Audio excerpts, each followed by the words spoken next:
सर्वदा.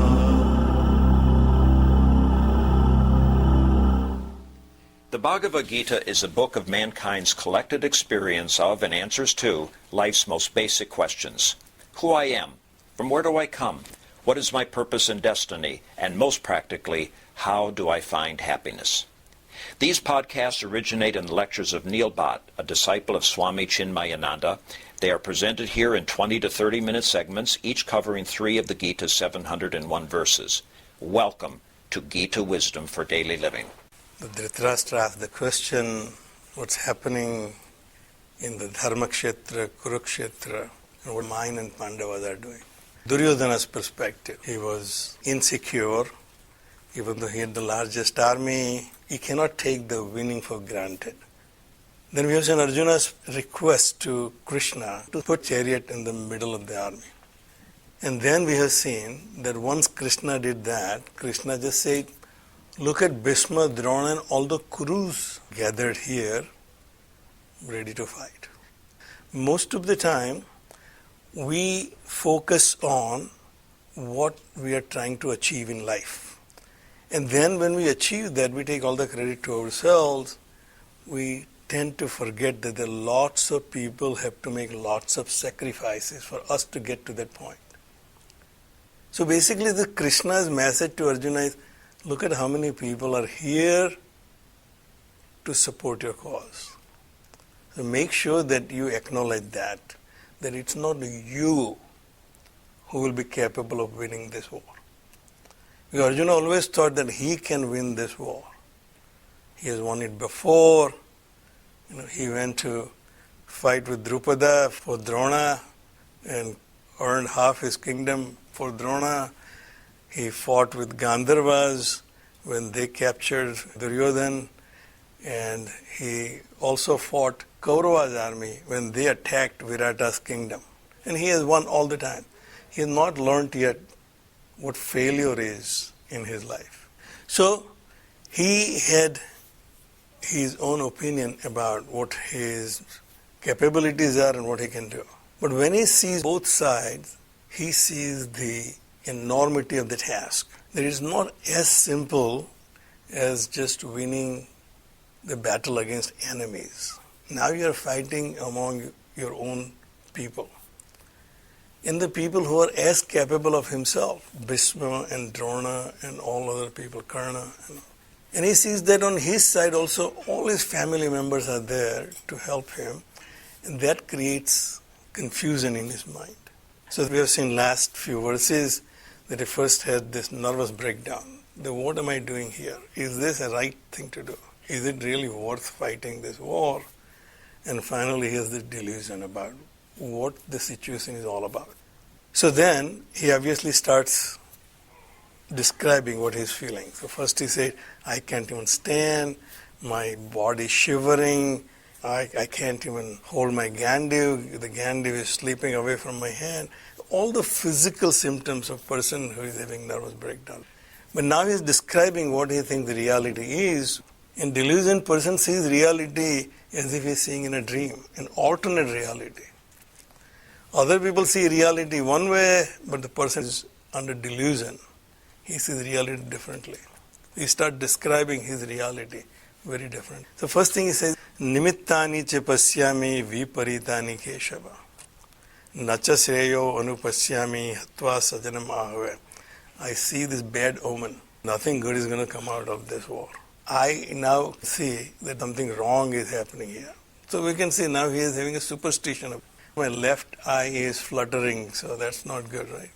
But I had a surgery on Thursday. We were getting ready. And Meena was boiling milk. Now obviously, you know what we consider bad omen. Spilling milk. So Meena was very careful. She was standing right in front of the milk. And I didn't even know any of that. But I'm just sitting there.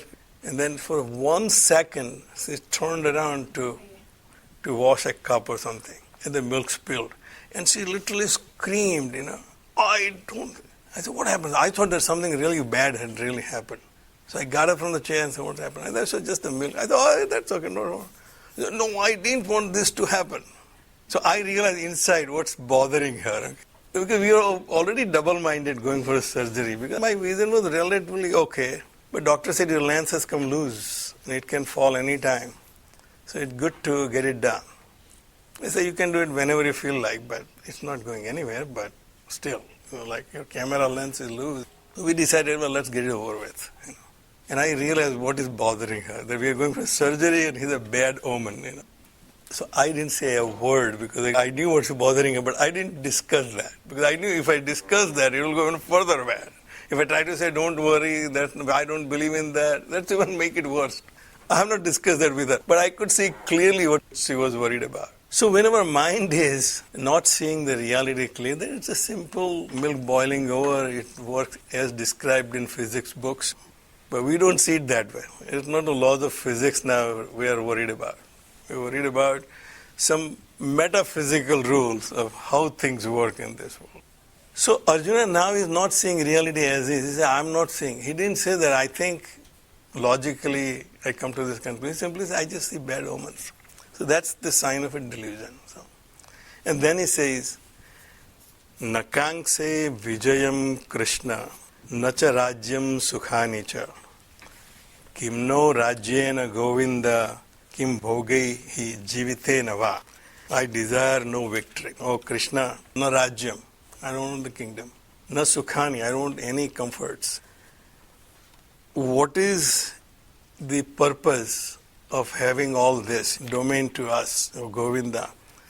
Esham arthe kanksitam nah rajyam bhogaha sukhani cha ta ime avastita yuddhe pranam tyaktva dhanani cha. For whom we desire this kingdom and comforts for our own people. Every parent says that. We have done this for our children. Nobody said, I did it for myself. This is for whom we desire this kingdom and this comfort and all the prosperity. They are standing here to fight this war. And who are they? Acharyaha, pitaraha, putraha, tatha ivacha pitamaha. My teachers, my fatherly relatives, matulaha, swasuraha, pautraha, shyalaha, sambandhins tatha. My sons, grandfathers, maternal relatives, swasuraha, in-laws, pautraha, my grandchildren, shyalaha, in-laws again, sabandhin and all other relatives, they're all here.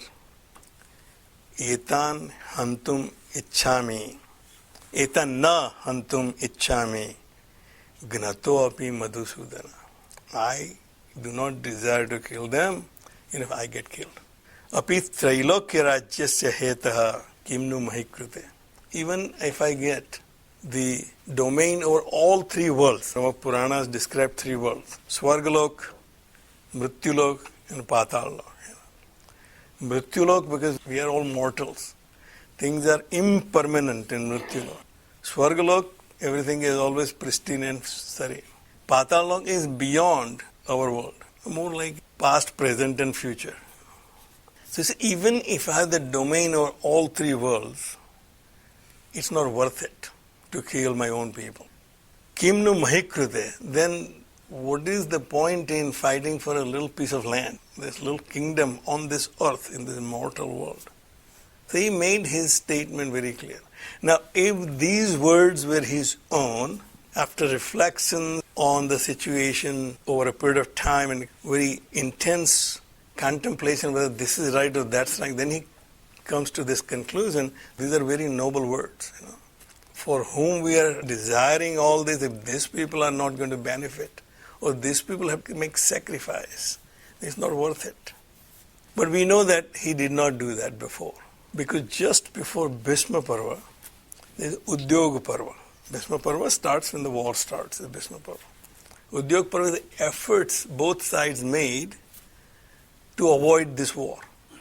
First, Drupada sends his Brahmin diplomat to go and negotiate it out.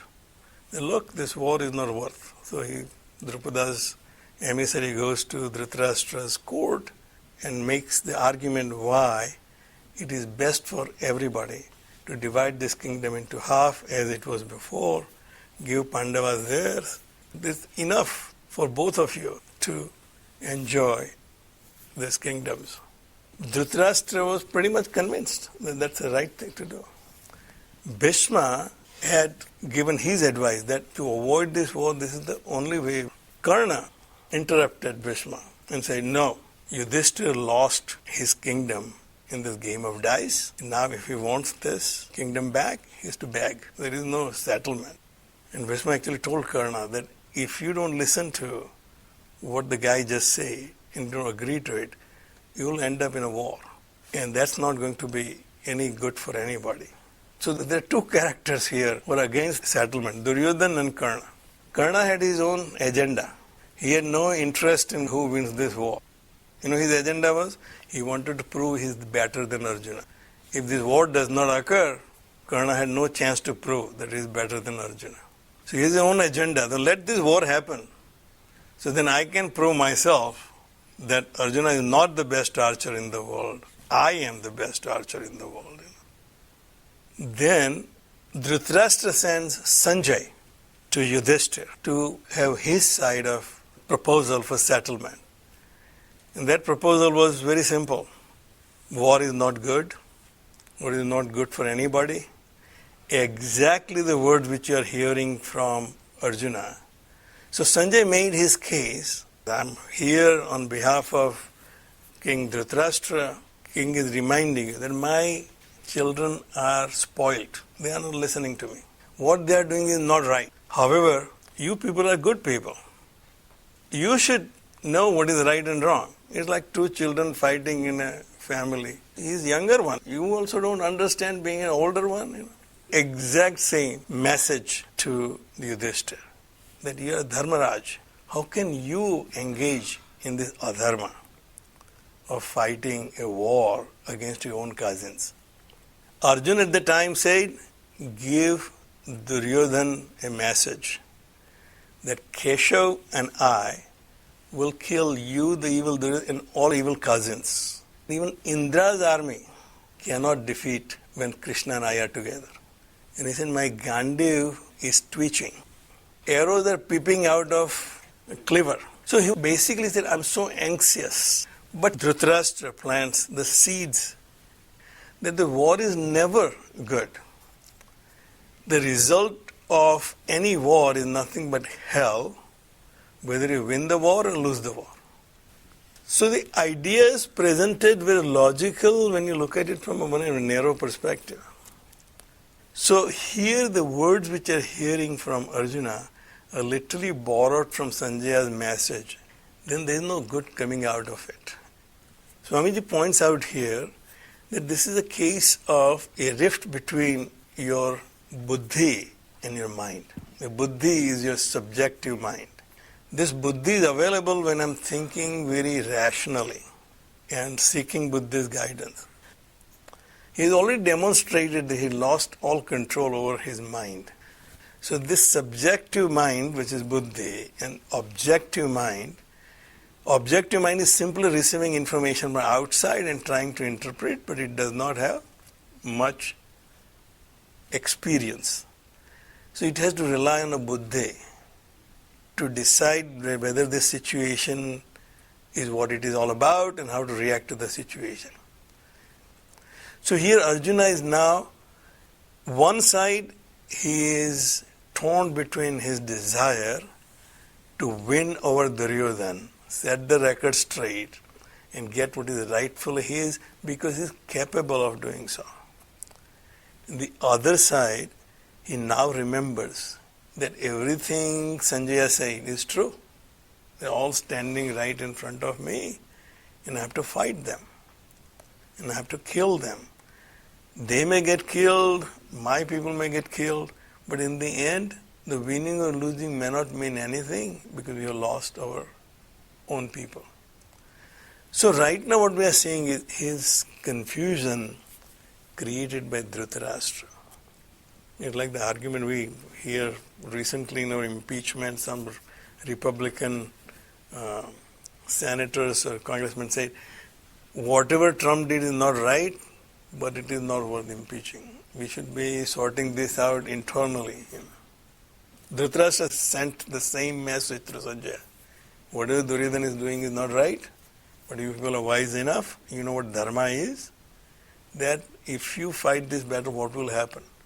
Rest of the chapter, Arjuna will describe exactly what he heard from Sanjaya. We'll stop right here. Om Sarve Bhavantu Sukhina Sarve Santu Niramayaha Sarve Bhadrani Pashyantu Ma Kaschid Dukkha Bhag Bhave. Om